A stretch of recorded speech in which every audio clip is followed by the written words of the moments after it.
Et bonjour à toutes et à tous. Et nous sommes sur Twitch, c'est le grand retour de Science et Avenir qui, après un repos bien mérité pendant un été pluvieux et pourri en France, revient à l'antenne. Mais la France, il n'y a pas que la France, parce que ce Twitch est un Twitch exceptionnel. Le soleil ne se couche jamais sur le monde de Science et Avenir, puisque moi, je suis peut-être en France à Paris, mais je suis avec mon camarade Nicolas Gutiérrez, qui, lui, nous parle depuis la Colombie. Bonjour Nicolas. Bonjour. Alors Nicolas, les lecteurs de Science et Avenir et particulièrement du site de Science et Avenir le connaissent bien puisqu'il a signé une quantité assez remarquable de papiers sur le Covid. Il suit l'actualité du Covid au jour le jour depuis maintenant depuis le début de la crise. C'est Nicolas qui produit notamment toutes les semaines les courbes qui montrent l'état des réanimations, l'état de charge, j'allais dire, enfin le nombre de places disponibles dans les régions en France, dans les réanimations dans les hôpitaux. Mais Nicolas, il a autre corde à son arc puisqu'il vient de signer un livre qui s'appelle Homo Machinus. Comment tu veux qu'on dise Homo Machinus, Machinus? Moi, je dirais Machinus, ça sonne mieux, je trouve. Bon, alors Homo Machinus, c'est un livre qui sort chez Vuibert dans quelques jours et c'est une enquête, c'est un livre enquête sur la question du transhumanisme. Et nous sommes justement avec quelqu'un qui connaît bien cette question. C'est Neil Harbisson. Hello, Neil. Hi. Neil, you are in UK at the moment? No, I'm in Barcelona. In Barcelona right now. Oh. Okay, so you know well the theme of transhumanism because you describe yourself as a cyborg. Neil est un cyborg, il le dit lui-même, il se définit comme tel et il va nous expliquer pourquoi. Alors, je vous propose pour ce premier stream de la saison sur la chaîne de Science et Avenir. Alors, Science et Avenir, c'est, vous le savez, un magazine papier dont le dernier numéro vient de sortir. Il fait sa couverture sur le cerveau, les super pouvoirs du cerveau. C'est un numéro qui est sorti, qui est sorti aujourd'hui en kiosque. Si vous êtes abonné, vous l'avez peut-être reçu hier dans votre boîte aux lettres, mais pour l'acheter chez les marchands de journaux, c'est à partir d'aujourd'hui. Il y a également le hors-série. Il y a toute une panoplie de magazines qui sont fabriqués par l'équipe de Science et Avenir, une trentaine de journalistes, je vous le rappelle, ça c'est le hors-série thématique. Alors on l'appelle plus hors-série, on l'appelle indispensable, mais disons que c'est un numéro monothématique et là il parle de la façon dont le corps se répare. On n'est pas très loin des thèmes du transhumanisme d'aujourd'hui. Enfin, il y a aussi le trimestriel, ce MOOC, ce magazine livre, La Recherche, qui fait sa une sur biodiversité et climat, et qui, lui, est sorti également aujourd'hui. C'est évidemment très, très riche, la recherche, mais je vais juste signaler le papier SF de ce numéro sur Dune, puisque Dune est sorti au cinéma en France il y a peu de temps et rencontre, je crois, un joli succès. Donc, le film adapté de Frank Herbert fait l'objet d'un article sur le site sur le MOOC de la recherche. Donc, pour ce premier Twitch de la saison, on va faire un dispositif un peu particulier. En tout cas, pour commencer, je serai avec vous, Nicolas et Neil, pour commencer cette conversation. Après, je laisserai Nicolas dialoguer avec Neil et puis dans un deuxième temps, je reviendrai pour parler un peu plus précisément de cet ouvrage qui sort chez Vuibert, Homo Machinus, et que signe Nicolas Gutiérrez. Nicolas, si tu es d'accord, on va, et pour que nos auditeurs puissent suivre la conversation, dans le début, là, je vais poser les questions à Neil en français et puis tu feras office de traduction si tu le veux bien. Pas de problème. On fait comme ça? Ouais. On y va. Alors, Neil, je l'ai dit en préambule, vous vous définissez comme un cyborg. C'est d'ailleurs vous qu'on voit sur le fond d'écran là, qui est derrière notre direct vidéo. Pourquoi est-ce que vous êtes un cyborg, Neil? So Neil, you describe. Oh, okay. You can. You don't need translations. Go ahead. I define myself as a cyborg because I include technology as part of my identity. And I include technology as part of my identity because I have an antenna implanted in my head that allows me to extend my perception of reality beyond the visual spectrum. Alors, l'antenne en question, Neil, on la voit, hein, on la voit clairement à l'image. On la devine un peu sur le fond d'écran qui est derrière nous. Cette antenne, elle n'est pas posée sur votre crâne comme on pose un cerceau ou un chapeau. Elle est implantée. Mm-hmm. Yes, it's osseointegrated. So it goes inside the bone. So it's part of my skeleton. And the antenna picks up the dominant color in front of me. It sends the vibrations of color in my head. And then I feel and then I hear the sound of color, including invisible colors, infrareds to ultraviolets. There's also internet connection. So this allows me to connect my head to other sensors and receive colors from other parts of the world or from satellites. I can Alors, Neil vient de décrire un peu le dispositif. Nicolas, si tu peux reprendre un peu ce qui vient d'être dit. Oui, donc du coup, Neil, ce qu'il a, c'est une antenne. L'antenne, elle est directement implantée dans le cranium, c'est-à-dire ça fait partie de son squelette. Et ce que l'antenne fait, c'est qu'elle capte les couleurs, les fréquences des couleurs, les ondes des couleurs, et transmet ça en tant qu'onde qui vibre et qui le fait entendre du coup les couleurs. Donc, il ne voit pas les couleurs, il les entend. Et du coup, il voit, disons, beaucoup plus de couleurs que nous. C'est-à-dire, il peut entendre les infrarouges et il peut entendre les ultraviolets. Il a parlé aussi de connexion Internet. Et en plus, l'antenne, elle a évolué. Maintenant, elle est connectée à Internet. On peut lui envoyer des sons. On peut lui envoyer du coup des messages et des couleurs. Depuis quand cette antenne est-elle implantée sur votre crâne, Neil? Since when? Oh, yes, since when? Yeah, 2004. So I started the project in 2003 when I was at university. Mm-hmm. And then I didn't find it practical to use or wear technology. I thought it would be more practical to have it implanted than to become part of my body. What kind of studies did you follow in the university?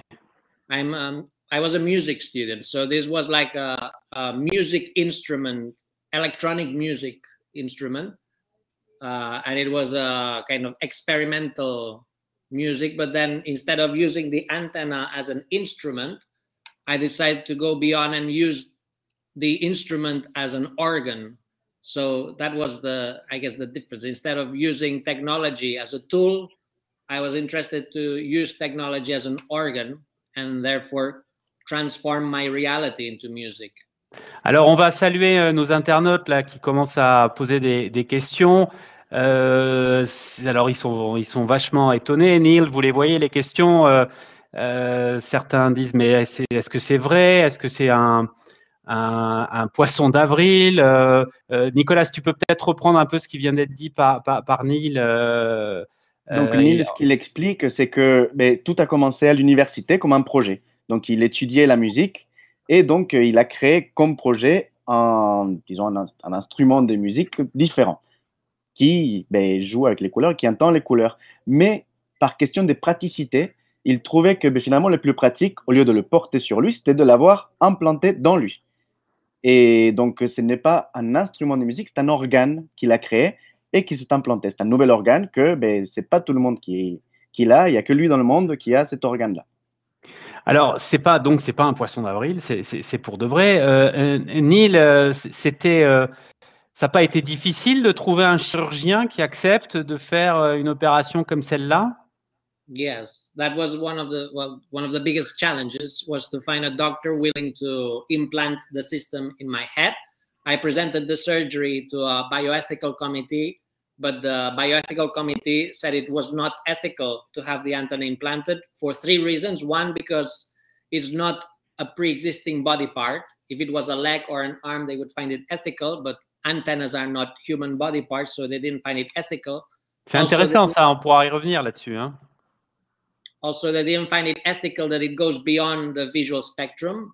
Sensing and ultraviolet is not human. And also, they were worried about the image the hospital would have if someone came out with an antenna sticking out. Donc, du coup, ce qu'il explique, c'est que il a essayé, quand il a voulu faire implanter ça, c'était le plus difficile, donc de trouver un chirurgien qui fasse ça, et qu'il a essayé, donc du coup, il a passé par un comité d'éthique pour voir si l'hôpital acceptait qu'il se fasse implanter ça, et ils étaient contre pour 3 raisons. Donc, une, c'est que c'était pour implanter quelque chose qui n'existe pas. C'est-à-dire, c'est pas pour implanter quelque chose qui est déjà humain, comme un bras ou une jambe, c'est pour implanter quelque chose de complètement nouveau.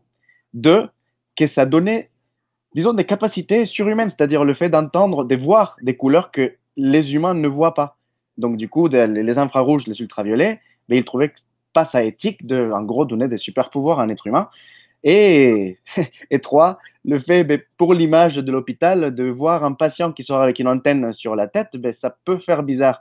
Et donc, c'est pour ça qu'ils étaient contre. So in the end, the surgery was done by an anonymous doctor and in a non-official way. So the surgery was done underground, basically, not donc, official. Vous ne pouvez pas dire aujourd'hui, Neil, qui a fait cette opération. No, I can't. Okay. Même No. pas le pays? Not even the country? Oh, it was in Barcelona, but I can't really tell the name. Otherwise, he would. Maybe when he retires, we can give his name. But he's still. Ok. Sur le fond d'écran, alors il y a un point qui est particulièrement intéressant dans ce qu'a dit Neil, Nicolas, c'est que les médecins ont tiqué sur le fait que l'organe en question ne reproduisait pas un organe naturel. C'est-à-dire qu'une prothèse de main, on l'accepte, mais une prothèse qui vient remplir une fonction qui n'existe pas à la base, ça, on ne l'accepte pas. En effet, tout à fait. C'est précisément quelque chose qui est pour changer l'être humain. Mais ça a du mal à passer dans notre société encore. Et donc, du coup, c'est pour ça, c'est un pionnier, c'est une révolution qui est en marche, quoi. Alors, l'être humain est en train de changer. On pourra en parler là, de ces questions-là, en particulier dans la deuxième partie de l'émission, hein, Nicolas, tous les deux, quand Neil sera parti, puisque Neil ne peut pas rester la totalité de l'émission. Et on en parlera, puisque Nicolas Gutiérrez, je rappelle qu'en plus d'être journaliste à Sciences et Avenir, tu signes ce livre, Homo Machinus, qui sort chez Vuibert dans quelques jours. Neil, there is a picture of a very particular fish on the screen behind us, that fish with the same kind of antenna than yours. It was an example for you? It was an inspiration, that fish? Yeah, not only the fish, also other insects that have antennas. Also, the way I sense color is also similar to dolphins. Dolphins hear sounds through bone conduction. They don't have ears. They hear through the bone. Also, sensing infrared and ultraviolet is something that other species can sense. So the inspiration of the creation of this antenna is not science fiction and it's not comic books. The inspiration comes from nature and from other species. Nicolas? Oui, qu'est-ce qu'il dit, c'est que il a été inspiré pas par des comics ou pas par des choses comme ça, des science-fiction, mais par la nature, par d'autres animaux qui ont des antennes comme ça, ou qui entendent par des vibrations comme les dauphins, qui entendent par des vibrations du crâne. Et donc, du coup, beaucoup de gens sont en train de se poser la question de comment ça marche. Donc, peut-être que... Oui, il y a beaucoup, tu as raison de le signaler, Nicolas, parce que sur notre fil de questions, il y a Tétis33, par exemple, qui dit, bon, ouais, on voudrait avoir des preuves maintenant, hein, on voudrait faut rentrer dans le dur de la science, quoi, en quelque sorte. Est-ce que Neil pourrait expliciter un petit peu physiologiquement comment ça se passe? So should I explain how it works exactly, the Yes. antenna?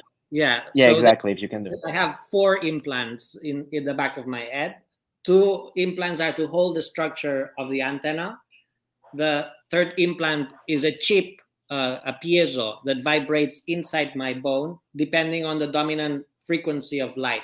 So if there's the vibration of red, the vibration of red goes in the antenna and it vibrates inside my skull, and then I can hear the vibration of red. The fourth implant is Bluetooth connection, which I use to connect to the internet, and this allows me to receive colors from external sensors or to connect my head to the internet. Donc du coup, ce qu'il explique, c'est que son antenne, donc il y a 4 implants. Elle est implantée directement dans le crâne avec 4 implants. Donc 2 implants, c'est juste pour tenir l'antenne, pour l'accrocher au crâne. Un 3e implant, il détecte la fréquence de la couleur dominante devant lui et fait vibrer le crâne. Et donc, du coup, en fait, c'est une question de vibration. Ça fait vibrer le crâne, ça fait vibrer, du coup, tous les os de la tête. Et donc, du coup, ça va faire vibrer l'oreille interne. Et donc, du coup, c'est comme ça qu'il va entendre les couleurs. On peut rappeler, Nicolas, qu'il y a un dispositif d'audition pour les personnes qui sont malentendantes, des branches de lunettes qui vibrent. Enfin, c'est une piste qui est utilisée, de faire vibrer les os du crâne pour entendre. Oui, il y a des écouteurs déjà qui se posent sur le crâne, qui ne rentrent pas dans l'oreille, et qui, du coup, juste en vibrant, ils envoient les sons dans les oreilles. Ça existe.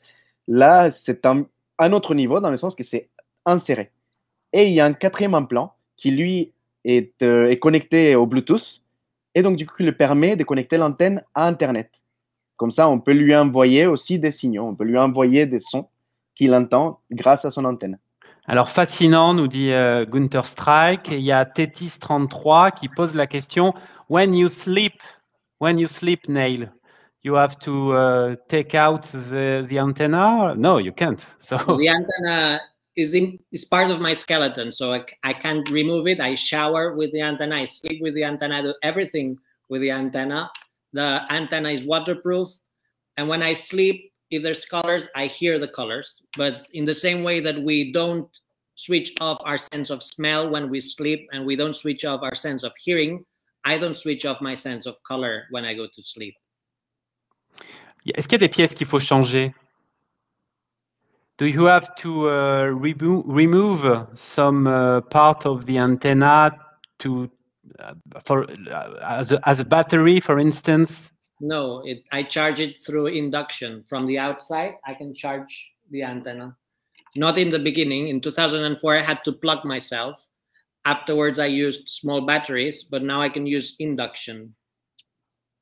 Une question très intéressante là du Dr Fake. Est-ce que Neil, il n'a pas peur de se faire pirater? Do you fear of hackers? Well, that's the risk of having internet as part of the body, that I am vulnerable to being physically hacked. And through all these years, it only happened once that someone without permission sent colors to my head, but I actually liked it. So it was an interesting experience. C'était un gentil hacker, alors. C'est ça, Nicolas. Donc, il reçoit, il a reçu une fois. Mais oui, c'est ça. C'est le problème, en effet, d'être connecté soi-même à Internet. Mais c'est que soi-même, notre corps peut être hacké. Et donc, ça lui est déjà arrivé que quelqu'un hack son antenne. Heureusement, c'est arrivé peu de fois et ça n'a jamais été très grave. Mais c'est un vrai risque d'avoir des implants cybernétiques sur soi. Alors, il y a Tétis qui pose la question du concrètement, à quoi ça sert? C'est un peu difficile de répondre à cette question. En fait, là, on est sur il y a quelque chose qu'on appelle la synesthésie, qui est comment dire, c'est le fait d'associer des odeurs à des couleurs, enfin, quand les sens se mélangent un petit peu. C'est une façon d'expérimenter la synesthésie, Neil. Well, I don't call it synesthesia because it's not the union of two existing senses, which that would be synesthesia. This is the creation of a new sense. If I could see color, I don't see color. If I could see color, then it would be synesthesia because I would be probably relating the sound and the visual color. But to me, color is an independent sense that I can be now sensing the colors at the back, for example, or in the top, while I'm looking at you. It's a separate sense. And also it's different from hearing. To me, sound comes from outside. The antenna the sound of color comes from inside. So it's different. I prefer to see it as a new sense. Nicolas? Oui, donc ce qu'il dit, c'est que pour lui, ce n'est pas de la synesthésie dans le sens que ce n'est pas vraiment lié à la vue. C'est-à-dire, par exemple, il peut être en train de regarder en face, son antenne peut être en train de regarder derrière. Donc, du coup, il ne va pas forcément entendre les couleurs qui sont devant lui, donc ce qu'il est en train de regarder, mais d'autres choses. C'est complètement indépendant. Et sachant qu'il est né avec... il ne voit pas les couleurs, Neil. Et Ah donc, oui, c'est du vrai coup, qu'on n'a pas dit ça. Oui, oui, oui. oui, voilà. Donc, il est né avec une condition où il ne voit pas les couleurs. Grâce à son antenne, il les entend, mais il ne les voit pas. S'il les voyait, peut-être qu'en effet, là, les deux signaux s'associeraient, disons, dans son cerveau, c'est-à-dire le son et la couleur, mais ce n'est pas le cas parce qu'il ne voit pas la couleur, il l'entend seulement. Alors, je vais vous laisser continuer tous les deux, Neil et... Alors, Neil ne peut pas rester pendant très longtemps encore, peut-être un petit quart d'heure, je crois, une vingtaine de minutes, pour dialoguer avec Nicolas. Et moi, je reviendrai dans un deuxième temps pour parler avec toi, Nicolas, de ce livre et des nombreux aspects qu'il aborde sur la question du transhumanisme. Ce livre, c'est Homo Machinus. Je précise simplement parce que je vois, il y a par exemple Nyarla Topdeck, que c'est un nom que je reconnais, je le salue, il nous a beaucoup suivis l'année dernière, je l'en remercie. Il pose la question, pardon, j'ai raté le début, comment on vient à s'équiper de ce dispositif. Neil va pouvoir parler de l'association qu'il a créée pour pousser la cause des cyborgs, mais je précise à Nyarla Topdeck que, comme d'habitude, en tout cas comme l'année dernière, ces vidéos, elles seront à retrouver en intégralité sur le site de Science et Avenir, scienceetavenir.fr, et que ainsi vous pourrez revoir le début de cet entretien. Neil and Nicolas, I let you together with the viewers of that stream, and I thank you very much for that explanation how to be a cyborg. Bye bye. Bye bye. Et donc, une des questions que beaucoup de gens sont en train de poser, c'est concrètement à quoi ça sert? C'est-à-dire, comment vous utilisez ce nouveau sens? À quoi ça vous sert? Et donc, du coup, ben, je vois que derrière vous, vous avez un de vos tableaux. Donc, peut-être que vous pouvez expliquer quel est votre art. Qu'est-ce que vous faites du coup grâce à cette antenne? Well, first of all, extend my senses, which this is enough. Just to extend my senses is something that fills me enough, and I see this as an art, the art of creating new senses, the art of creating new organs, and the art of extending your perception of reality. That would be enough. But then I can also express myself through this new sense, through art, like traditional art forms like music. I can now create music by what I look at. So if I see someone's face, I can create music from someone's face, or I can do the opposite. I can paint what I hear. Like here, this is Mozart's Queen of the Night transposed into color. Donc, du coup, ce qu'il explique, Neil, c'est assez incroyable. Donc, du coup, déjà, d'une part, juste le fait d'avoir une perception nouvelle de ce qui l'entoure, un nouveau sens, déjà ça, pour lui, c'est de l'art. Juste d'ajouter un nouveau sens, de voir la vie différemment, de l'entendre différemment, c'est c'est artistique. Mais aussi, il utilise ça pour plusieurs choses, comme par exemple faire de la musique. C'est-à-dire, il peut transformer ce qu'il voit en son, en musique. Ou l'inverse, il peut transformer ce qu'il entend en image. Comme par exemple ce qui est derrière lui, ce tableau, ce qu'il représente, c'est une œuvre de Mozart. C'est ça, c'est une œuvre de Mozart. Et donc, du coup, c'est les couleurs, en gros, qu'il entend en voyant, en entendant, du coup, l'œuvre. Parce que, du coup, non seulement il voit les couleurs, il entend les couleurs, mais du coup aussi, ben, il y a un lien qui se fait entre un son et une couleur. Et donc, du coup, il peut faire dans le sens inverse, les couleurs transformer en son, mais les sons aussi les transformer en couleurs, comme son tableau derrière, qui d'ailleurs est magnifique. Oh, this one is here. That one here is Martin Luther King's speech. So it's also voice into color, not only music. It can also be someone's voice. Et donc du coup aussi, il peut faire par exemple des discours, donc par exemple des discours connus comme celui-ci, I Have a Dream, qui du coup il a transformé en tableau. Et Olivier, avant de partir, parlé que vous avez créé une fondation, précisément pour d'autres personnes qui auraient envie de, disons, suivre le même chemin et de élargir leur perception du monde grâce à des nouveaux sens.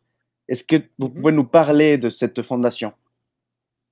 Yeah, the Cyber Foundation was created with Moon Rivas. She developed a sense in her feet to feel seismic activity of the world. So whenever an earthquake happened, she would feel a vibration in her feet. So she had the seismic sense.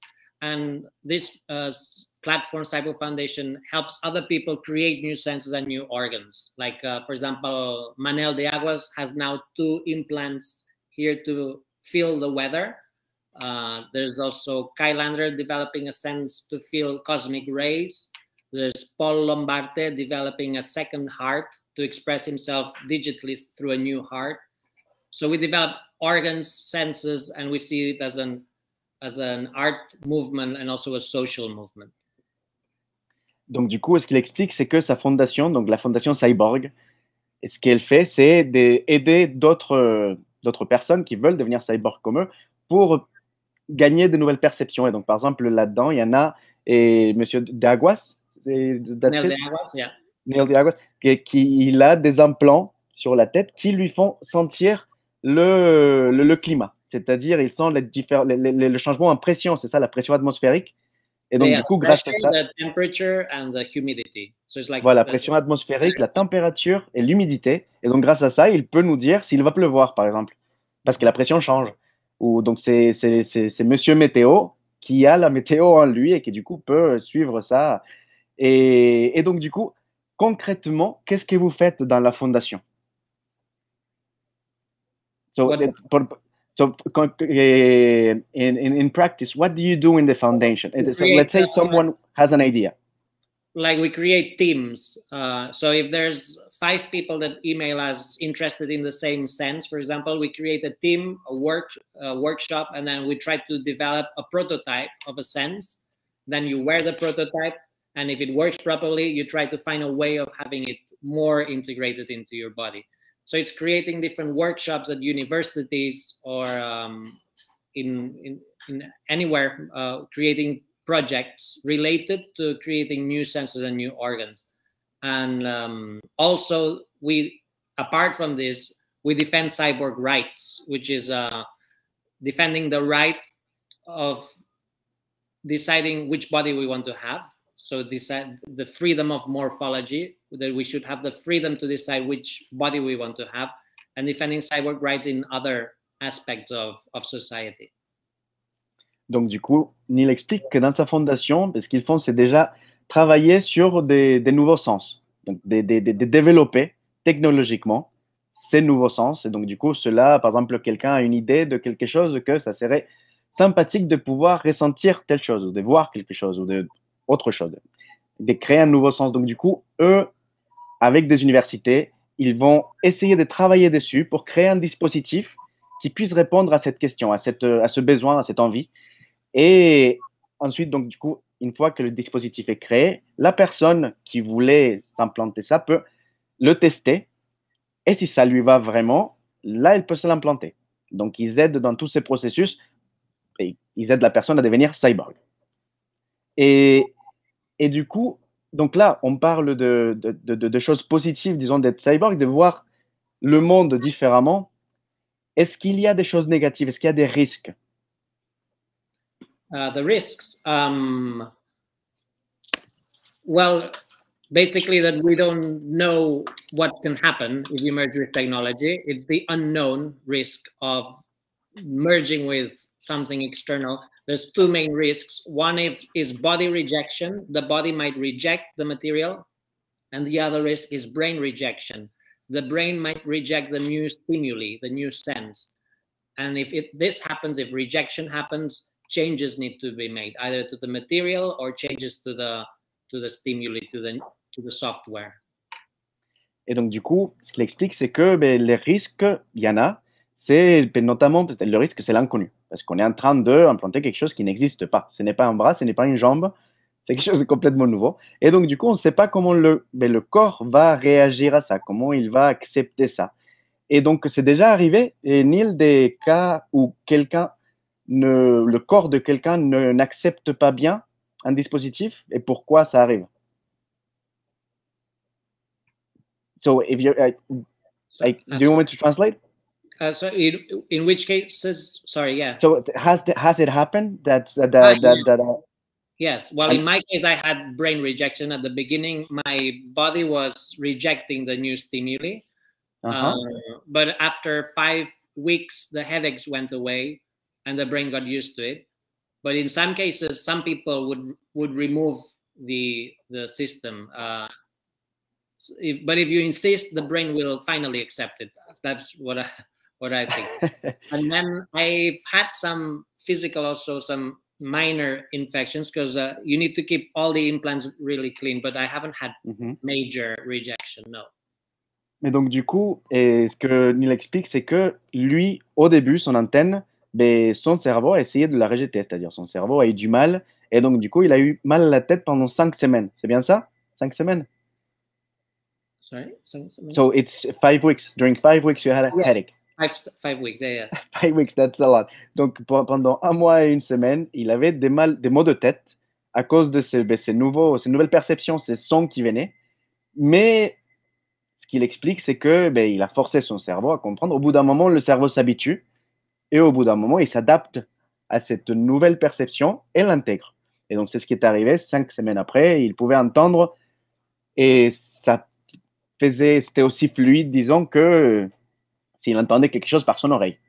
I still sometimes have antenna aches, which is aches. Yeah, which is like similar maybe to a toothache, that it goes away after a while, but sometimes it happens. Yes. Donc du coup, c'est le risque aussi d'ajouter un nouvel organe, c'est une nouvelle source de douleur peut-être. De la même façon qu'on a mal aux dents, on peut avoir mal à son antenne. Et donc ça lui est déjà arrivé d'avoir mal à l'antenne. Mais est-ce que vous pouvez expliquer plus précisément pourquoi vous avez mal à l'antenne des fois? Qu'est-ce qui se passe? Sometimes I think it's pressure changes. If there's a strong change in pressure, sometimes people have sore in their knees or toes. Sometimes I have a little bit of sore in the antenna. I think it's pressure mostly.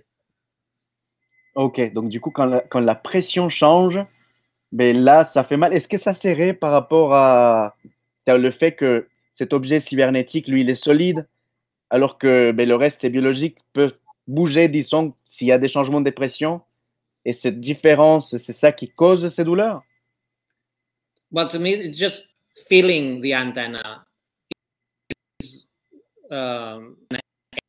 Because it's like if you feel your eye, or if you're aware of a tooth, if I'm aware of the antenna, it's because there's usually some, it's strange. So I call it antenna ache. It doesn't hurt a lot. It's just that I'm aware of the organ, and this feels unusual. Et donc, du coup, ce qu'il explique, c'est que c'est pas vraiment que c'est juste que c'est un sentiment bizarre des fois. De la même façon, le fait de sentir quelque chose, ça fait qu'on peut le sentir différemment. Et il y a quelques-uns des internautes, et Niar la Top Deck par exemple, qui demandent si l'antenne, elle cause une dépendance. C'est-à-dire, si on retire l'antenne, est-ce que vous ressentez ce manque? If I would miss it? Yes, if you remove the antenna, would you miss it? I'm sure, yes. Yes, because it's been part of my body for 17 years now. So it would definitely be it would be like cutting off an organ, a nose. Donc, yes. que oui, ça serait certainement comme si on lui coupait un doigt ou le nez.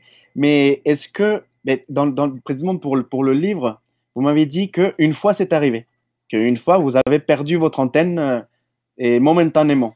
Est-ce que vous pouvez nous en parler? It was just the tip of the antenna. So I was physically attacked in 2011, and they pulled the antenna. It was a policeman. They thought that I was filming, so he asked me to remove the antenna. I said it cannot be removed. So he pulled the antenna, and this broke. And then I stopped sensing color. So that was a traumatic experience. Donc, ce qu'il explique, c'est que une fois, c'est arrivé. Une fois, il a perdu ce sens temporairement parce qu'un policier a pensé que c'était une caméra et qu'il était en train de filmer. Et donc, le policier lui a demandé d'éteindre la caméra ou de la retirer. Il a expliqué qu'il ne pouvait pas la retirer parce que c'est implanté dans son crâne. Le policier n'a pas cru et donc il a tiré dessus pour l'enlever en la cassant. Et donc, il a cassé le bout de l'antenne et du coup, Neil n'entendait plus les couleurs. Et donc, pour la première fois de sa vie, il a perdu un sens.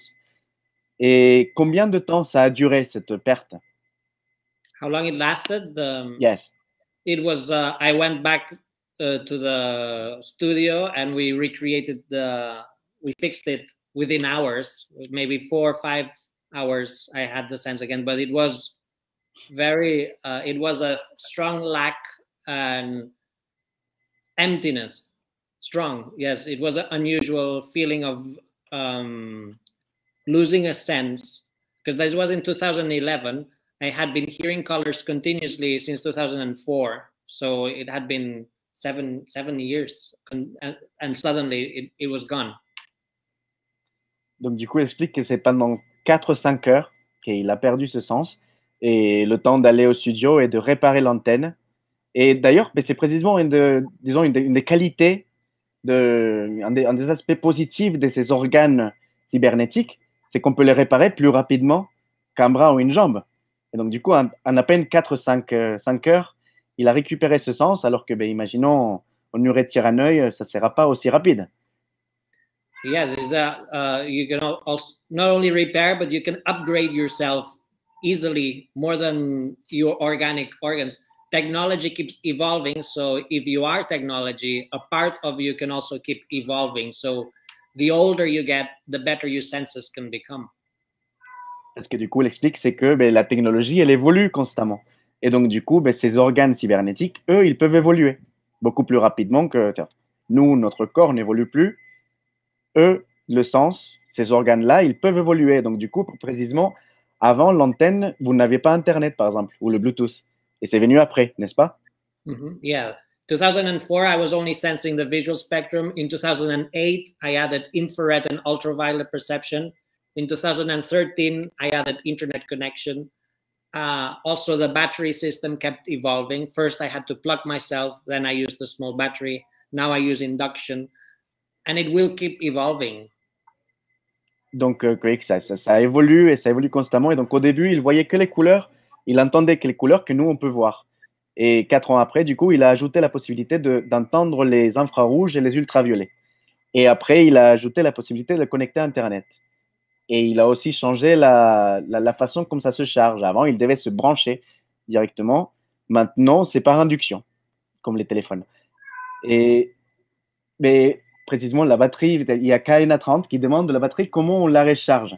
Et précisément juste par induction. Donc, vous mettez le chargeur comme ça contre votre tête, c'est ça? Yes. Like this mobile phone as well.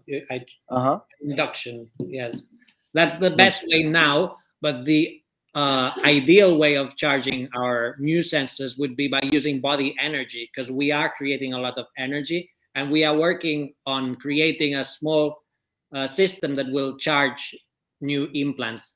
The best way would be to use blood circulation, because the blood keeps moving. We have a turbine in the blood vessel that would continuously charge any new implant. Et donc, du coup, l'évolution suivante, ça sera de le charger directement avec le corps. Parce que du coup, ce qu'il explique, c'est que notre corps est en train de produire de l'énergie tout le temps. Il est en mouvement tout le temps. Et donc, du coup, ils sont en train de travailler sur des possibilités pour que c'est le corps lui-même qui charge continuellement ces dispositifs. Donc, par exemple, il parle une possibilité d'une turbine, imaginons une turbine, dans les vaisseaux sanguins, qui du coup va tourner avec le mouvement du sang. Et ce tournement, du coup, ça va créer cette énergie. C'est assez incroyable, disons. Et avant de ça, vous aviez parlé qu'un des buts de la fondation Cyborg, c'était aussi défendre les droits des cyborgs. Et donc, du coup, un des droits, c'était de pouvoir disposer de son corps et de sa morphologie, décider de sa morphologie et décider du coup de à quoi doit ressembler son corps. Et est-ce que dans ça, par exemple, à quoi pourrait ressembler notre corps? C'est-à-dire, comment pensez-vous que notre corps va évoluer? Qu'est-ce que vous avez vu autour de vous? Quelles envies les gens ont pour faire évoluer leur corps? Corps? What is the corps? Ah, le corps, so corps is the body. So the body. Okay. Yes, what do you think will be the next step how will people use this technology to change their bodies? Well, I think 3D printing will help a lot, especially DNA 3D printing. Being able to 3D print new organs with our own DNA so that we can implant them easily. So if I can 3D print this antenna with a DNA 3D printer, and then I would have an organic antenna built with my own material, then it would be 100% compatible with my body. Also, the next stage would be, instead of using chips, to use genetic engineering and add senses by genetically modifying ourselves. But this is not soon, although the 3D printing organs is not too far away. So I see there's a near possibility. Donc, du coup, il explique qu'il pense que la prochaine... Excuse-moi, Olivier, j'ai fini juste... Non, vas-y. Et que la prochaine étape, ça sera d'imprimer ces organes biologiquement, c'est-à-dire avec des matières biologiques, pour que ça ne soit pas fait de métal et de plastique, mais de la même matière qui forme notre corps. Et donc, du coup, comme ça, il n'y aurait pas du tout de rejet et ça serait beaucoup mieux intégré dans notre organisme. Alors, je sais que Neil est un peu contraint par le temps. Hein. Neil, I know that you are running out of time. So, perhaps it's the moment to say thank you. Thank you, Neil Arbisson. And on continuera. We will follow you, the next step of your transformation. On the internet peut-être qu'il va participer à des events, à des présentations. Je ne sais pas si vous l'avez dit peut-être en mon absence. No, will you be participating in events in the near future or something like that, where we can follow what you... Actually, I will be in Paris next week, and yes, in a Soho House in Paris, and then I will be in Prague as well in 2 weeks at a festival in Prague. So if there's anyone in Paris or in Prague, I'll be there in the following weeks. Ok, bon, donc ça va faire naître des vocations ce stream. Thank you very much, Neil. Thank you. And see you later in Paris or Prague or somewhere else. Bye bye. Bye, Neil. Bye. Nice to see you again. Nice to see you. Alors, Neil ne pouvait pas rester avec nous pendant la totalité de ce stream, mais nous, on est ensemble encore jusqu'à 19h, hein, Nicolas, pour continuer à parler du thème de l'émission d'aujourd'hui. Pour ceux qui seraient arrivés à mi-chemin, on peut rappeler que cette émission, elle sera diffusée en intégralité sur le site web de Science et Avenir, scienceetavenir.fr, comme c'est le cas pour tous les Twitch qu'on a fait depuis, je crois que c'était en janvier dernier, hein, donc ça fait quand même un petit paquet d'émissions maintenant à regarder. Je suis avec, alors moi je suis Olivier Lascar, le rédacteur chef du numérique à Science et Avenir. On est avec Nicolas Gutiérrez qui est journaliste à Science et Avenir, qui traite des sujets de santé. Tu vas nous parler un peu plus précisément de toi, Nicolas, puisqu'on va parler de ce signe. Je salue aussi Léa Fournasson, qu'on ne voit pas, mais qui est là et qui fait la technique de cette émission. Sans Léa, on n'aurait pas d'émission. Donc, merci Léa. Et alors, Nicolas, toi, tu es journaliste à Sciences et Avenir, mais avant ça, tu as un passé de chercheur, hein, de biologiste.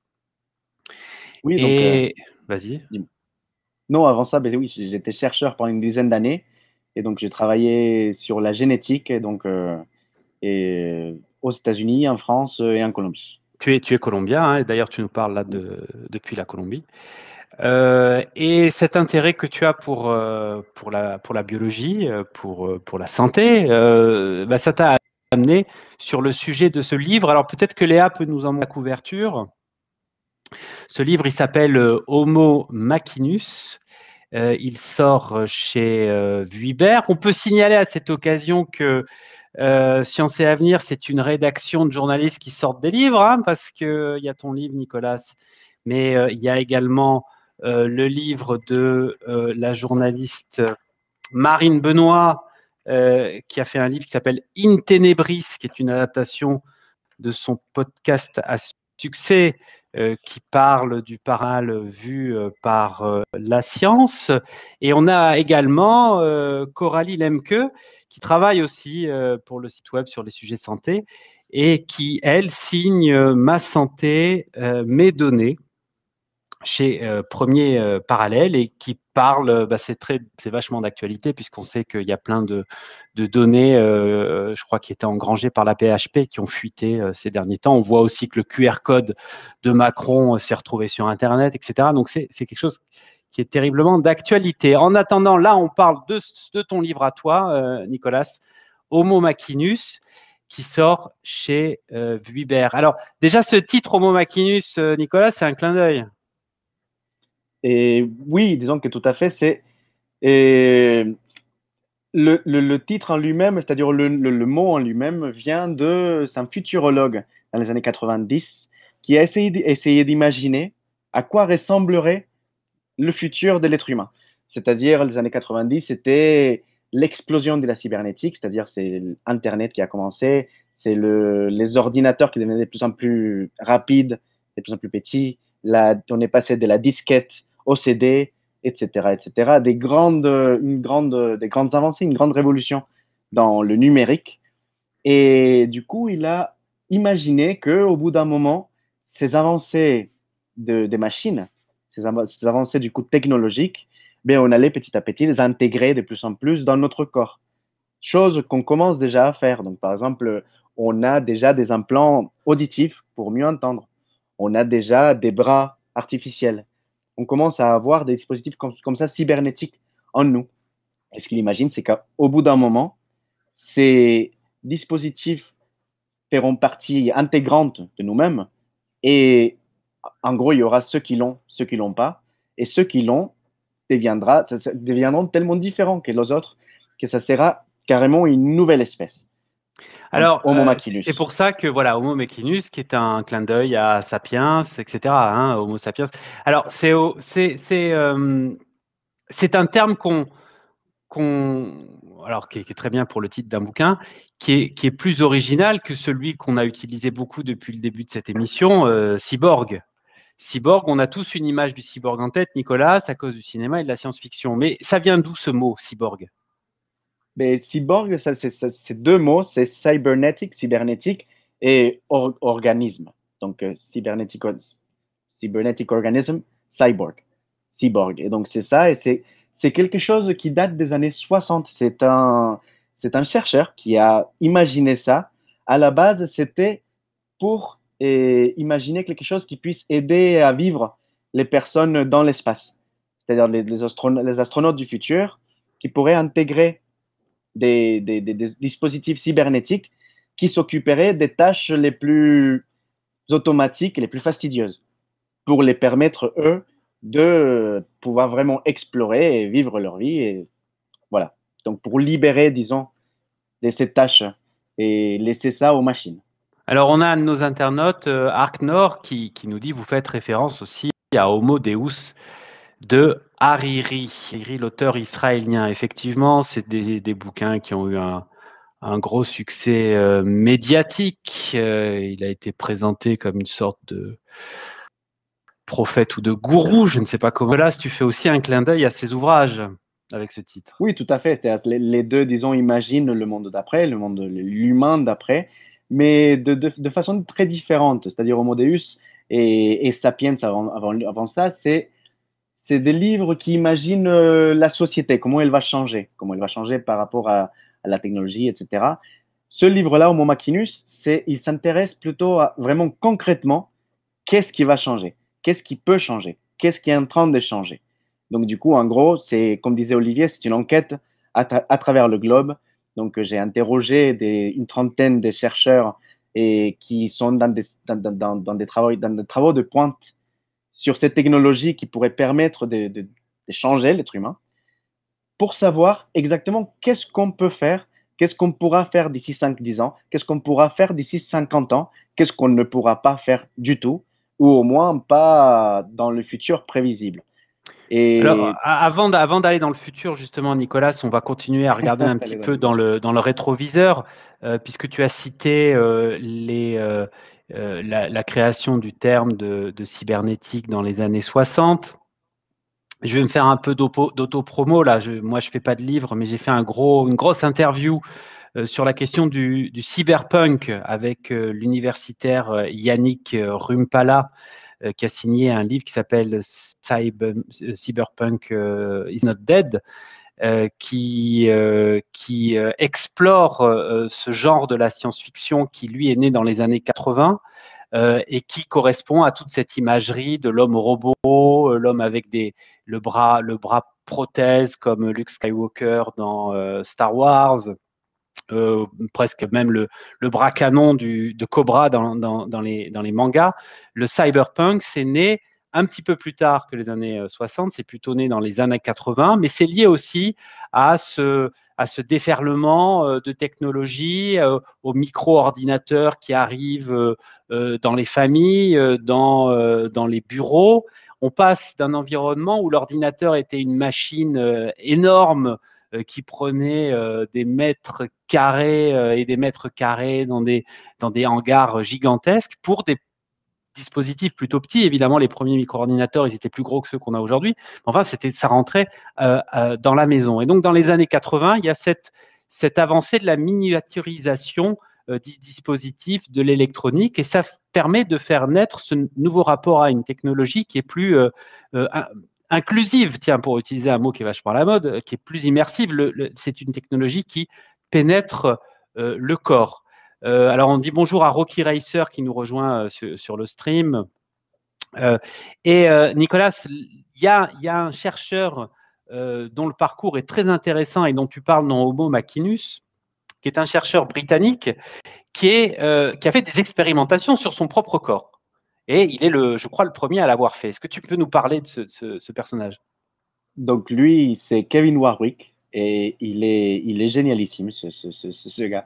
Donc, dans les années 90, il a commencé précisément à imaginer, et lui, il est prof en cybernétique au Royaume-Uni, il a aussi travaillé aux États-Unis, et il a essayé d'imaginer qu'est-ce qu'on pourrait faire, comment on pourrait connecter l'être humain aux machines. En gros, ce qu'Elon Musk veut faire aujourd'hui avec Neuralink, lui, il l'a imaginé il y a 30 ans. Et non seulement il l'a imaginé, il l'a fait. C'est-à-dire, il fait partie de cette rare souche des chercheurs qui expérimentent sur eux-mêmes. Ce qu'il s'est fait, c'est qu'il a implanté, il s'est fait implanter un implant dans son bras gauche, qui lui a permis, donc en fait l'implant était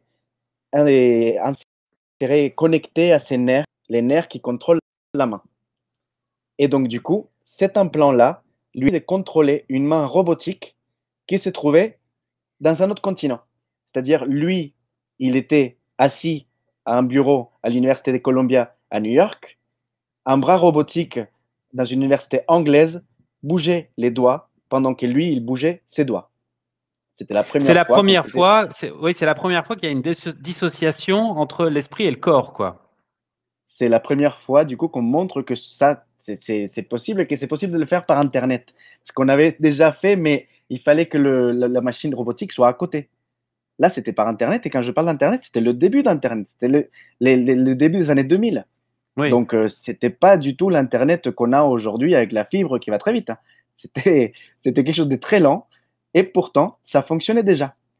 Et tu parles là d'un implant, Nicolas, qui est donc sous la peau. Hein, il y a une opération chirurgicale.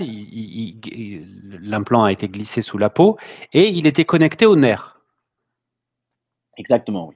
Il était connecté directement au nerf. Donc, dans un premier temps, c'était dans un sens, c'est-à-dire de son cerveau et de son système nerveux, il envoyait un signal à une machine, et la machine réagissait en fonction de ce que lui, il voulait faire.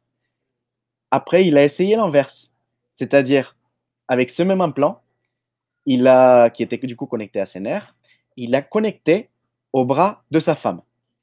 Donc, sa femme, elle a inséré 2 implants directement dans ses nerfs, dans le bras. Et Ouais. donc, du coup, quand elle bougeait le bras, Ouais. lui, il le sentait dans ses nerfs, comme si c'était lui qui bougeait le bras. Et donc, du coup, ça permettait, il a montré pour la première fois qu'on pouvait connecter 2 systèmes nerveux grâce à la technologie. Et ça, je parle, c'était en 2004. Alors 2004, ça fait presque 20 ans. Hein. Il en est où maintenant, ce scientifique? Ben, maintenant, il n'est pas encore à la retraite, mais bientôt, parce qu'il a 60 ans, je crois. Et il est par là. Et donc, il est encore chercheur à l'université de Warwick. Non, il était à l'université de Warwick, mais ce qui est marrant, parce que son nom de famille, c'est Warwick. Et, et du coup, il continue maintenant, il travaille sur le Parkinson maintenant, et donc sur des implants dans le cerveau qui permettent de contrôler ou de réguler, disons, les crises des patients de Parkinson, c'est-à-dire les crises où ils ne peuvent pas contrôler leurs muscles. Cet implant permet d'éviter ces crises-là. Ils sont en train de travailler là-dessus. Alors, le professeur Warwick, est-ce qu'il est bien vu de la communauté de ses confrères, ou est-ce qu'il a une réputation un peu sulfureuse de professeur Frankenstein? Ben, ça dépend à qui on demande. C'est-à-dire, pour certains, c'est un visionnaire qui a essayé quelque chose d'incroyable il y a 20-30 ans et que, de son point de vue, malheureusement, personne n'a suivi.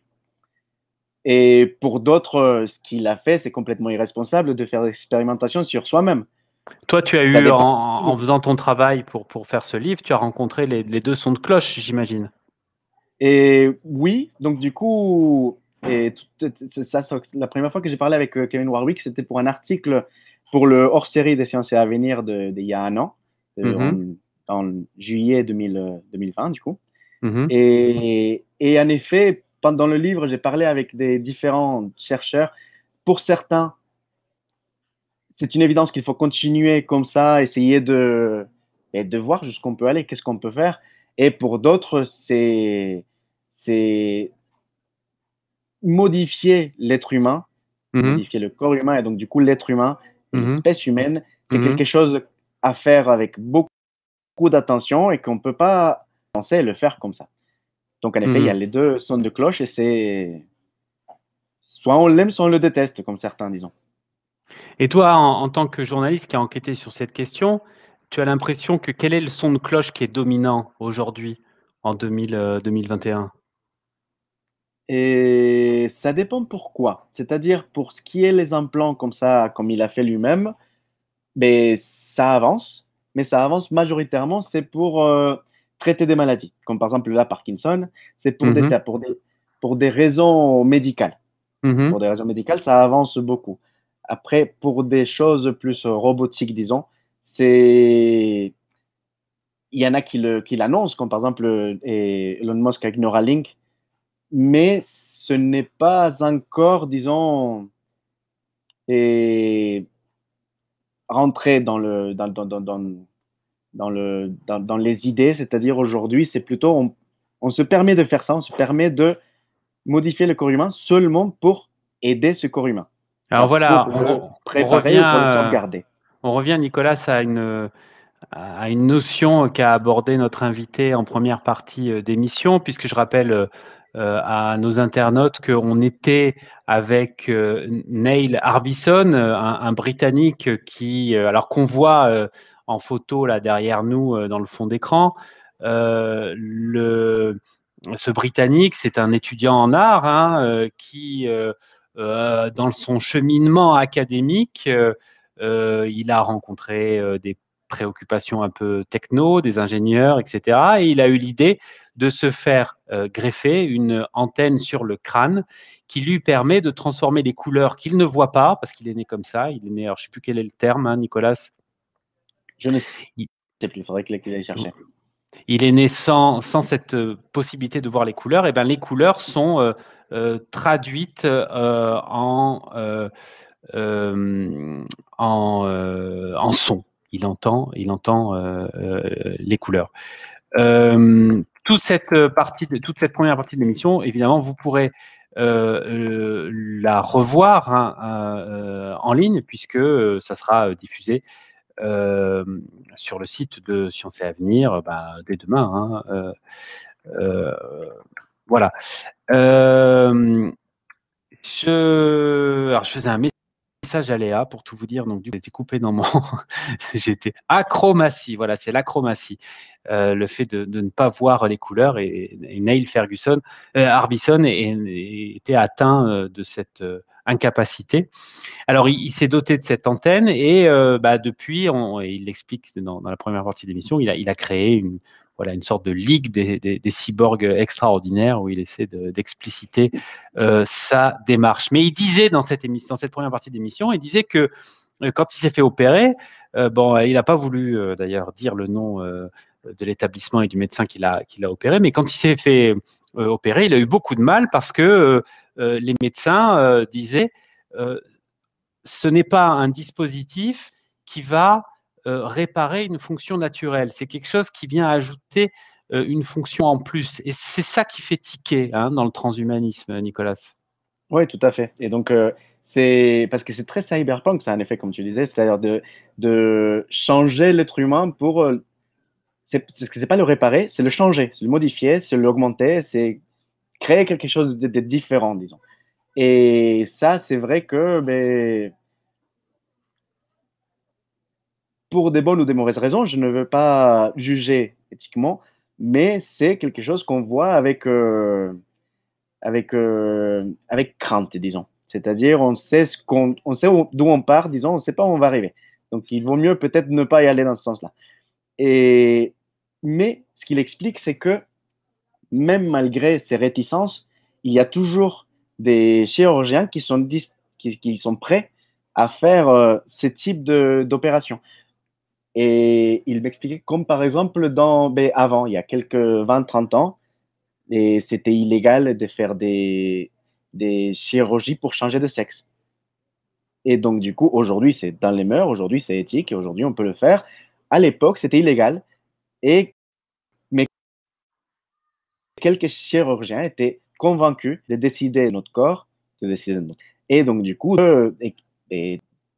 aller aider la personne à faire ça. Aujourd'hui, c'est pour ajouter, par exemple, des nouveaux organes comme pour Neil Harbisson. Il y a des médecins qui sont convaincus que on doit pouvoir décider de son corps. Et donc, du coup, si on veut s'ajouter une antenne ou des implants qui nous permettent d'écouter le mouvement de la Terre, on peut. Donc, alors, notre internaute Rocky Racer nous dit c'est le principe d'Archimède, toute intervention humaine doit respecter les limites naturelles. Mais Nicolas, est-ce que c'est pas un peu du cinéma que de dire que en faisant des actions comme celle de Neil, on change l'espèce humaine? Parce que Neil, il a peut-être une antenne sur le crâne, mais je ne sais pas s'il est papa d'ailleurs, mais si demain il est papa, son petit bébé, il n'aura pas d'antenne sur le crâne. C'est un dispositif technique. C'est jamais qu'une smartwatch, mais qui est plus lié intimement au corps que simplement attaché autour du poignet. Ça ne va pas se répliquer de génération en génération. Donc, à cet égard, on ne change pas l'espèce humaine. Mais c'est sûr que, en ce qui est là, les machines, c'est sûr qu'elles ne vont pas passer dans le génome et donc, du coup, passer génétiquement à nos enfants. Mais déjà, dans Homo Machinus, il y a aussi, et dans le cyberpunk en général, il y a la possibilité aussi de modifier le génome, c'est-à-dire d'augmenter la personne en changeant le génome. Ça, par contre, c'est complètement héritable. Ça peut passer d'un enfant à un autre et donc changer, bousculer entièrement l'évolution humaine. Et pour les machines, on peut imaginons son antenne, que ça devienne une norme, tout le monde a une antenne, et donc du coup, un bébé, le moment qu'il est né, on lui met son antenne.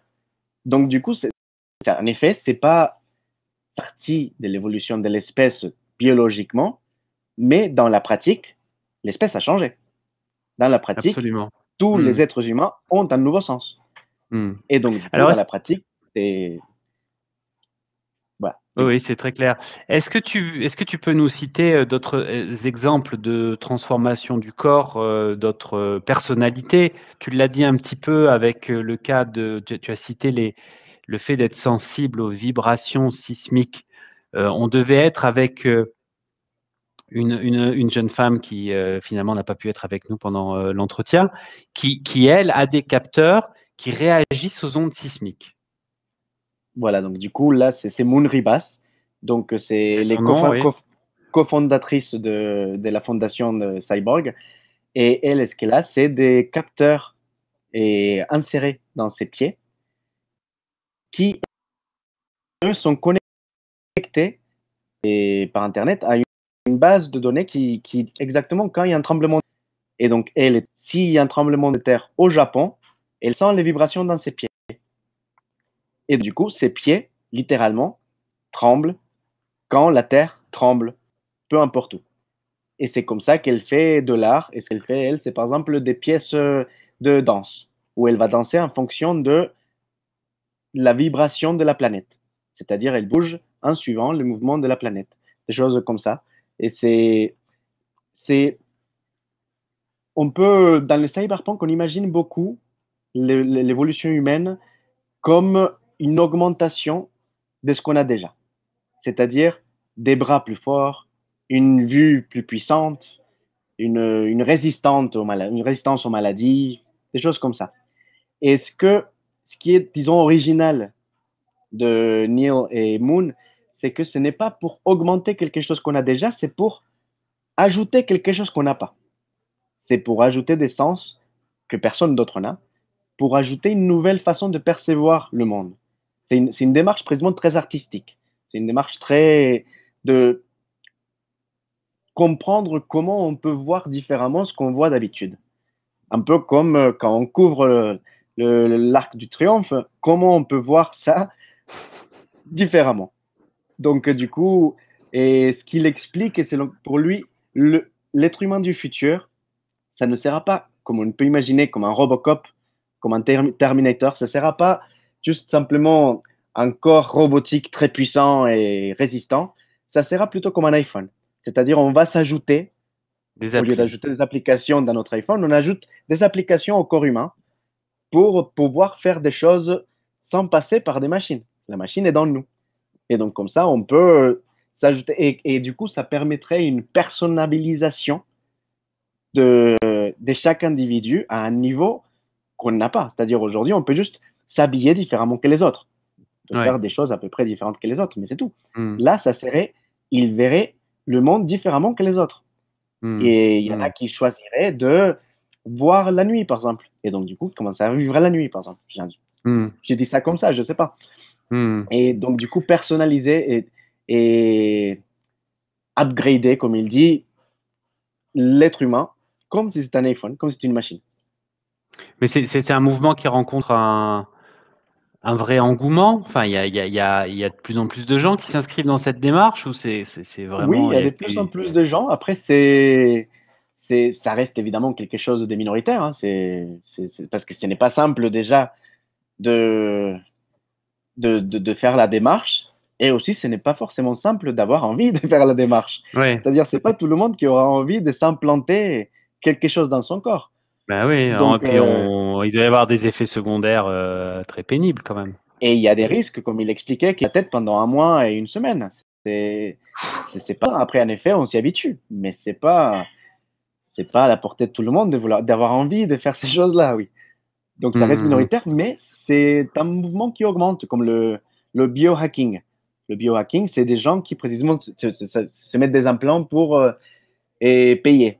Donc, au lieu d'avoir une carte bleue, ils montrent leur main, tic, c'est comme ça qu'ils payent, ou c'est comme ça qu'ils peuvent ouvrir des portes. Il y a de plus en plus, en effet, des ça, même si ça reste complètement minoritaire, c'est clair. Notre internaute Dr Fake nous ramène aux considérations sur le génome et la modification du génome, puisqu'il nous dit avec le CRISPR, il y avait eu, et alors il nous rappelle le scandale du médecin chinois qui avait modifié des bébés.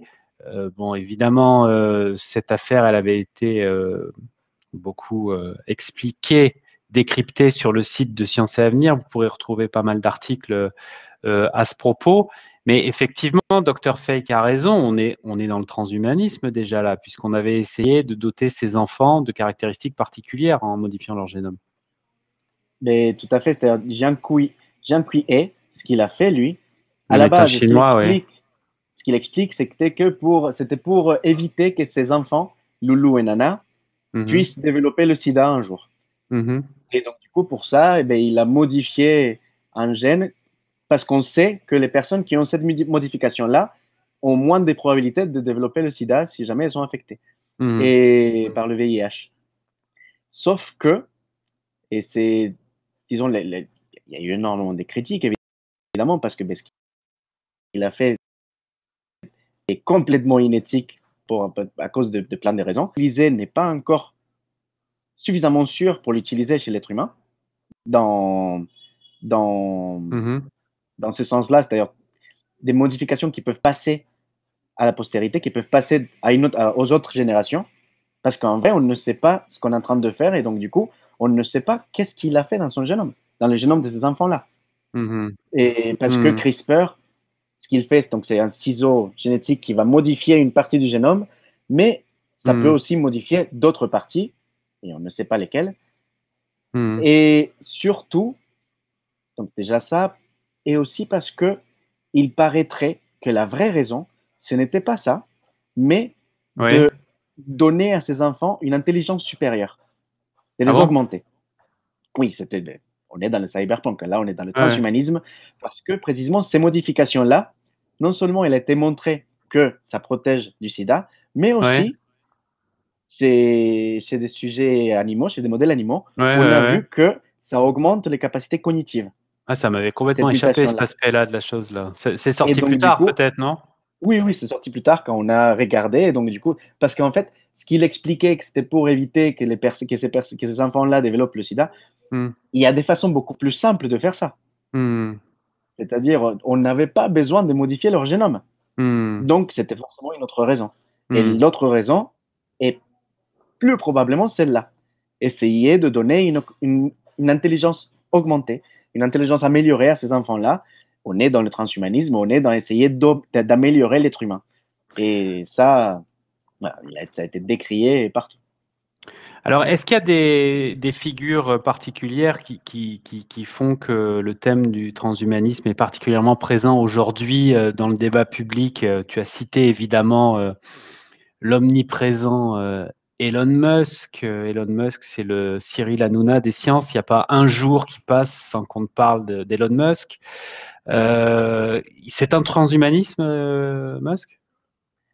Et lui-même, il ne se définit pas comme transhumaniste. Il y en a qui le font ouvertement, qui se disent transhumanistes. Lui, il ne se définit pas comme ça, mais dans ce qu'il propose, c'est évidemment ça. C'est-à-dire par exemple, pas pour ces fusées, mais même si ces fusées, l'idée, c'était d'aller vivre en Mars. On est dans la science-fiction.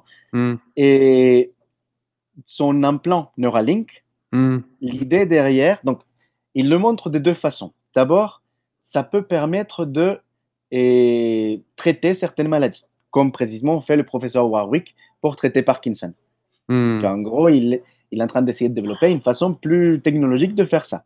Entre parenthèses, Nicolas, on peut dire qu'en France, travailler avec des implants dans le cerveau pour soigner Parkinson, c'est fait depuis longtemps. C'est le professeur Benabid, si je ne m'abuse, qui a fait ça avec ses équipes. Donc voilà, il y a moins de tralala qu'avec les histoires de Musk, mais c'est depuis les années 80, je crois. Donc oui, en effet, ça existe. C'est des thématiques qui sont... Après, ça évolue de plus en plus et ça s'améliore, disons, de plus en plus. Mais ça reste encore très prototype, très expérimental, mais ça avance. Et donc, du coup, Elon Musk propose d'un côté, il y a cet aspect santé, d'essayer de traiter une maladie, mais il y a l'autre côté, et il a une obsession, une peur très profonde dès qu'à un moment donné, l'intelligence artificielle et les machines deviendront supérieures à l'être humain. Oui. Et qu'à ce moment-là, quand cela arrive, ben, on sera mal parce qu'on sera au pied, on sera écrasé par ces machines plus intelligentes que nous. Et que la seule façon de se défendre, c'est d'intégrer ces intelligences artificielles, d'intégrer ces machines dans notre corps pour s'assurer que l'être humain ne sera pas dépassé par la machine parce qu'il fait partie de la machine. Donc, c'est en gros comme si vous ne pouvez pas les vaincre, rejoignez-les. Faites partie de... Et donc, du coup, l'idée de Neuralink dans ces cas-là, ce qu'il propose, c'est que à terme, ça permettra de connecter le cerveau aux ordinateurs et donc, du coup, d'avoir des intelligences artificielles qui vont nous permettre de décupler notre esprit, de pouvoir analyser à la vitesse d'un ordinateur, de pouvoir se rappeler de tout et d'avoir Wikipédia à la portée d'un doigt et à la portée d'une pensée même. Et donc, du coup, de pouvoir faire ça pour se défendre des machines qui seront au-dessus de nous, des futurs Terminators qui peupleront le monde futur. Donc, oui, il est transhumaniste dans ça, on ne peut pas le nier, il est très cyberpunk. Rocky Racer nous dit « J'ai l'impression que Bezos est pire que Musk ». C'est vrai que Jeff Bezos, milliardaire, je crois que c'est l'homme le plus riche du monde grâce à Amazon. Il est le patron de Blue Origin, qui marque à la culotte de SpaceX et Elon Musk dans la conquête du spatial. Mais on a appris récemment que Bezos, et je crois que tu travailles aussi sur cette histoire, Nicolas, Bezos a investi dans une boîte qui a pour vocation d'abolir la mort. C'est ça. Et donc, du coup, en gros, Bezos maintenant est dans la cinquantaine, je crois, et l'homme le plus riche du monde, il se rend compte qu'à un moment donné, sa richesse, elle va la perdre parce qu'il va mourir. Ben oui, c'est dommage quand même. C'est dommage, en effet, d'avoir travaillé tout ce temps ou de faire travailler les autres pour être le plus riche du cimetière. C'est quand même ballot, d'accord, oui. Exactement. Et donc, du coup, c'est trouver, et c'est quelque chose, c'est pas que lui, il y a beaucoup de milliardaires américains, et pas américains, russes, et d'autres nationalités qui, arrivés à un moment donné, ils se disent, mais mince, c'est maintenant que si je fais pas quelque chose, je ne pourrais pas profiter de ça plus longtemps. Ouais. Et donc, du coup, qui s'attaque au vieillissement, qui est la maladie la plus répandue au monde. Et donc, du coup, essayer de traiter et de soigner cette maladie. Et donc, du coup, il vient de créer, apparemment, c'est un oui-dire pour le moment, mais il paraîtrait que c'est des bonnes sources, hein, qu'il a financé une nouvelle compagnie, qui s'appelle Altos Lab, qui c'est en gros le PSG de la recherche. Si tu allais chercher le Neymar et le Messi et le Mbappé de la recherche et les paye 1 million d'euros par an pour développer des technologies pour lutter contre le vieillissement. C'est-à-dire que notre corps. Bezos ne s'est pas exprimé publiquement sur ce dossier. Non. Non, et on n'a pas de confirmation qu'il est derrière vraiment cette machine, mais c'est le plus probable. Et vu le côté économique, le budget qu'Altos Lab a derrière, ça, en gros, ça ne peut être que lui. Il n'y a pas grand monde qui peut payer ces grands footballeurs de la recherche comme ça. Ouais. Et donc, du coup, parce qu'il a déjà commencé à prendre des grandes têtes, des chercheurs qui sont très connus pour travailler à la pointe des technologies à la limite avec le transhumanisme, les technologies dont on parle dans le livre. Et donc, l'idée, c'est, en gros, je vous donne énormément d'argent, vous n'avez pas de pression, pas besoin de résultats, juste faites ce que vous pouvez, vous avez le temps, allez-y. C'est inouï dans la recherche. Un chercheur, on lui dit, tu as tout le financement que tu as, fais ce que tu peux. Ah bah oui, les chercheurs qui nous regardent à pression.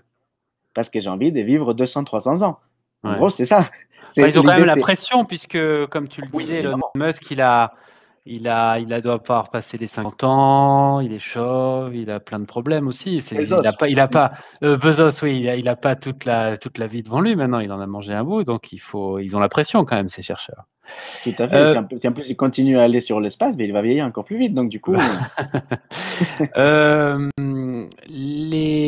Tous nos amis là, comme ça, de la Silicon Valley, tous ces milliardaires, ils sont pas tous un peu transhumanistes quand même. C'est pas. Il y avait eu le cas il y a quelques années avec l'un des deux cofondateurs de Google.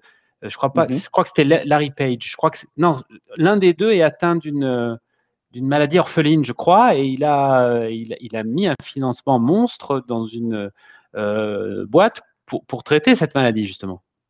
Et lui, il a créé Calico, et qui du coup, elle fonctionne depuis 8 ans, je crois que c'était en 2012. Mais donc, qui a montré, disons, des résultats. Il publie des papiers, mais en vrai, rien de révolutionnaire. C'est-à-dire, ça permet d'augmenter, de faire avancer la recherche, mais ce n'est pas grâce à ça qu'on vaincra le vieillissement. Et donc, du coup, c'est probable aussi que le projet de Bezos tombe à l'eau de la même façon et qu'il permette d'avancer la recherche plus rapidement, mais que ce n'est pas pour autant qu'on pourra vraiment vivre 500 ans. Ou au moins pas Bezos. Je ne pense pas qu'on ait le temps d'ici 30-40 ans de faire ça. De sauver Bezos. Il faut sauver Bezos.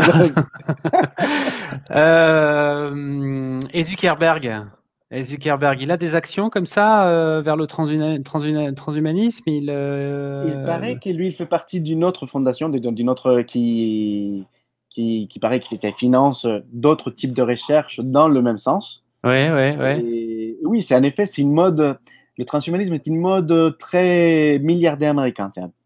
Le moment que je commence à avoir beaucoup trop d'argent, et je ne sais pas trop quoi faire avec, mais essayons de vivre plus longtemps. Donc, du coup, c'est d'un côté, c'est négatif parce que l'idée derrière, en gros, c'est pour eux vivre plus longtemps, parce que cette technologie-là, même si un jour ça existe, on peut bien imaginer que ça sera hors de prix et que ça ne sera pas tout le monde qui l'aura. Et donc, du coup, en effet, ça créera un clivage inouï, c'est-à-dire, même si aujourd'hui on a des différences, et même s'il y a 500 ans, un roi vivait plus longtemps qu'un paysan, là, la différence sera mais inimaginable. Alors, c'est un point très intéressant, ça, Nicolas, c'est qui est abordé, je ne sais pas de quelle façon tu en parles dans ton livre, mais Yannick Rumpala, que je citais tout à l'heure et qui a fait Cyberpunk is not dead, en parle. Il montre à quel point le développement de la technologie est lié à l'hypercapitalisme et permet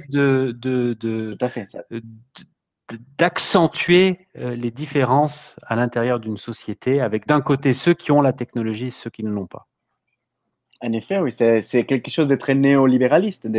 C'est précisément de ça, on en parle avec un historien, le docteur Moiti, et qui explique le transhumanisme, disons, à la base, d'où ça vient, et c'est qu'en partie, c'est très lié à la révolution, disons, économique qu'il y a eu ces dernières décennies, où on est passé à un capitalisme extrême, disons, où tous les jours, il y a un nouveau milliardaire, et ces milliardaires sont de plus en plus riches, alors que la société elle-même, elle est de plus en plus pauvre. Et les différences se creusent énormément, et donc l'idée du transhumanisme, et c'est ça l'idée précisément Homo machinus, cette nouvelle espèce, si elle existe un jour, elle existera au même temps qu'il y a Homo sapiens. C'est-à-dire, tout le monde ne deviendra pas Homo machinus. Ça sera deux espèces différentes.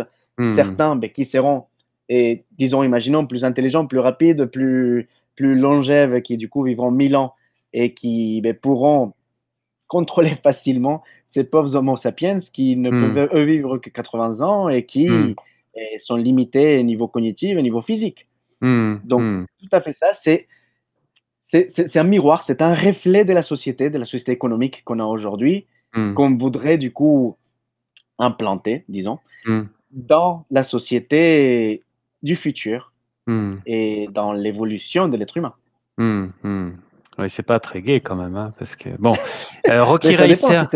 Si on est Bezos aussi, c'est très gai. Mais moi, je suis chauve, mais je suis pas Bezos, donc. Rocky Racer dit: il me semble qu'il y a des études qui expliquent que la vulnérabilité de l'être humain permet de garder une certaine cohésion sociale. C'est assez positif comme idée, mais tu abondes dans ce sens, Nicolas? Mais disons qu'en effet, le fait que on a tous les mêmes problèmes, on est tous face au même, à cette même grande maladie, le vieillissement, et donc du coup les autres maladies qui viennent avec, le cancer, etc. Et le moment qu'il y en a qui auront plus ça, c'est clair que ça scindra en deux les êtres humains. C'est certains qui sont en train de lutter et de se battre pour vivre, alors que d'autres ont plus ce problème-là. Et donc, du coup, même, il y en a qui vont plus loin. Il y avait ce milliardaire russe qui imaginait de pouvoir passer son esprit dans un ordinateur Oui. et comme ça être immortel, puisque son esprit, on pourrait tout simplement le passer d'un ordinateur à un autre, d'un ordinateur à un autre, à l'infini. Et donc, imaginons si un jour quelque chose comme ça arrivait, cette personne-là qui est dans un ordinateur comme un logiciel et qui peut du coup voyager par Internet et aller n'importe où et apprendre n'importe quoi en quelques instants juste en allant sur Wikipédia parce qu'elle fait partie de Wikipédia, elle fait partie d'Internet, cette personne-là, c'est clair que ça serait quelque chose à un niveau complètement différent à ce qu'on peut avoir aujourd'hui. Et donc, du coup, est-ce qu'il y aurait certaines personnes dans le futur? Après, et c'est ça le livre, précisément, c'est est-ce qu'on peut faire ça? Est-ce que c'est une réalité? Pas une réalité parce que ça n'existe pas aujourd'hui, mais est-ce que c'est une future réalité possible? Qu'on pourrait arriver à faire ça? Est-ce qu'on a les outils?